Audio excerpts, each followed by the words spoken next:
Okay guys, today on Chris Does What, you may have remembered that last buffer I bought. Didn't work very well. So I went ahead and picked up this buffer. It's a Neiko. It was $10 more, so 50 bucks. I'll leave a link down below. But this one actually has speed control through all the speeds. The last one would only start at 3-ish and then go up to 6.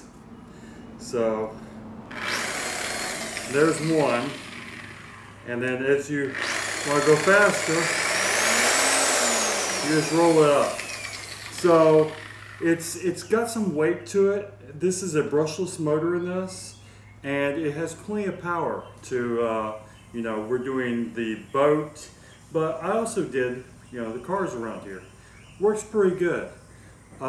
This is a tad bit too heavy for my wife, and so I'm going to show you in another video what buffer we actually got for her. It's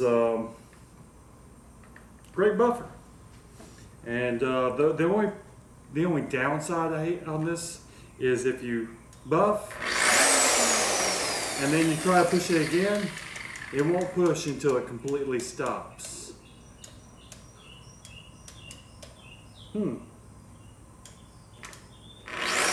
So I don't like that.